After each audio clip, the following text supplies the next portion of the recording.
नमस्कार मित्रांनो, लवकरच एक मोठं टॉपचं मैदान पार पडतंय आणि नक्कीच त्या मैदानासाठी आपल्याला टॉपची नंदी पाहताना पाहायला मिळतात.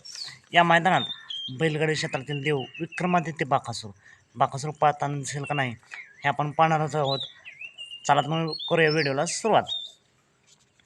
नाद करा पण आमचा कुठे, कारण पिंपळगाव बसंताच्या मातीत पुन्हा एकदा घुमणार शिट्टी आणि उडणार धुरळा. शरदप्रेमी गणेश भाऊ बनकर यांच्या वाढदिवसानिमित्त एक भव्य दिव्य ऐतिहासिक सोहळा. भव्य बैलगाडा शर्यत ओपनचं मैदान होळी नाशिक जिल्ह्यातील निफाड तालुक्यात रंगणार बैलांचा थरार. तारीख काय तर 22 मे 2026 सकाळी 8 वाजल्यापासून. स्थळ कोणतं? युवा हिंद केसरी मैदान, पिंपळगाव बसवंत, तालुका निफाड, जिल्हा नाशिक.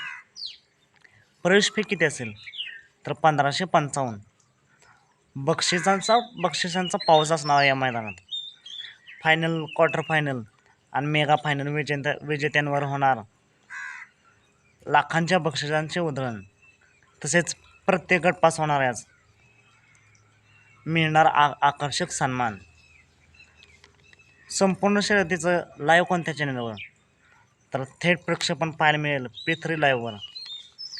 मित्रांनो, या मैदानाचं वैशिष्ट्य म्हणजे महिलांसाठी बसण्याची स्वतंत्र आणि खास व्यवस्था. या मैदानासाठी निकालासाठी अत्याधुनिक कॅमेऱ्याची मदत असणार आहे. संपर्क जर तुम्हाला नोंद करायची तर संपर्क कुठे कराल तर अतुल चव्हाण, संदीप कदम, सुमित खापरे, गोविंद भोवे यांचे मी थंबनेलला नंबर देईनच, तिथून तुम्ही संपर्क साधू शकता. आयोजक कोण आहेत तर गणेश बनकर मित्र परिवार आणि नॅशनल हायवे मित्र मंडळ, पिंपळगाव बसवंत. तर विसरू नका 22 मे पिंपळगावच्या मैदानात गुलाल कोणाचा. मित्रांनो, राहायला प्रश्न, या मैदानात बाकासूर पाहताना दिसेल का तर नक्कीच टॉपचं मैदान आहे, मोठं मैदान आहे आणि या मैदानात बाकासूर आपल्याला पाहताना दिसेल. या मैदानासाठी येणाऱ्या सर्वच नंदींना खूप साऱ्या शुभेच्छा. चला आपण भेटू पुन्हा एकदा नवीन अपडेट्स भन्नाट अशा नवीन व्हिडिओमध्ये.